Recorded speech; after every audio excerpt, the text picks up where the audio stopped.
redeem it somewhat, without quite dispelling the curious bedroom smell which clung to my person, and which was frequently the subject of humorous or other comment on the part of my friends and acquaintances.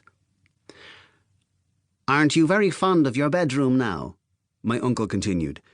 "Why don't you study in the dining room here where the ink is, and where there is a good bookcase for your books?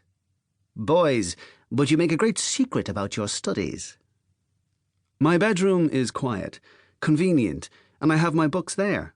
I prefer to work in my bedroom," I answered. My bedroom was small and indifferently lighted, but it contained most of the things I deemed essential for existence. My bed, a chair which was rarely used, a table, and a washstand. The washstand had a ledge upon which I had arranged a number of books. Each of them was generally recognised as indispensable to all who aspired to an appreciation of the nature of contemporary literature, and my small collection contained works ranging from those of Mr Joyce to the widely read books of Mr A. Huxley, the eminent English writer. In my bedroom also were certain porcelain articles related more to utility than ornament.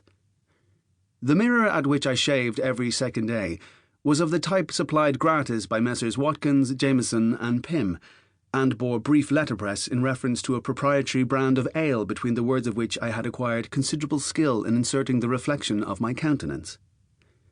The mantelpiece contained 40 buckskin volumes comprising a conspectus of the arts and natural sciences. They were published in 1854 by a reputable bath-house for £1 the volume. They bore their years bravely and retained in their interior the kindly seed of knowledge intact and without decay. "I know the studying you do in your bedroom," said my uncle. "Damn the studying you do in your bedroom." I denied this. Nature of denial, inarticulate, of gesture. My uncle drained away the remainder of his tea and arranged his cup and saucer in the centre of his bacon plate in a token that his meal was at an end. He then blessed himself and sat for a time drawing air into his mouth with a hissing sound in an attempt to extract foodstuff from the crevices of his dentures. Subsequently, he pursed his mouth and swallowed something. "A boy of your age," he said at last, "who gives himself up to the sin of sloth. What in God's name is going to happen to him when he goes out to face the world? Boys, but I often wonder what the world is coming to, I do indeed. Tell me this, do you ever open a book at all?" "I open several books every day," I answered.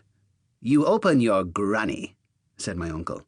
"Oh, I know the game you are at above in your bedroom. I'm not as stupid as I look, I'll warrant you that."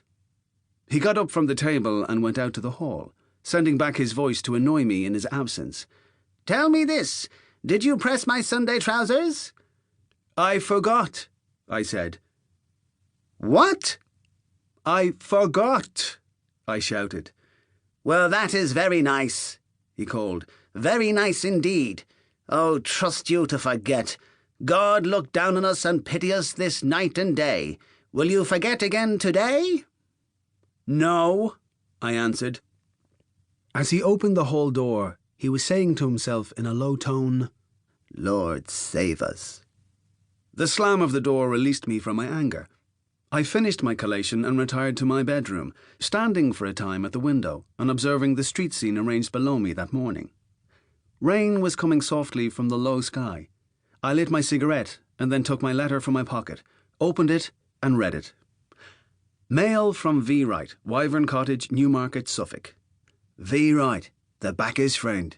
Dear friend and member, thanks for your faith in me. It is very comforting to know that I have clients who are sportsmen who do not lose heart when the luck is the wrong way. Bandy Queen was indeed a great disappointment, though many were of opinion that she had dead heated with the leaders, but more of that anon.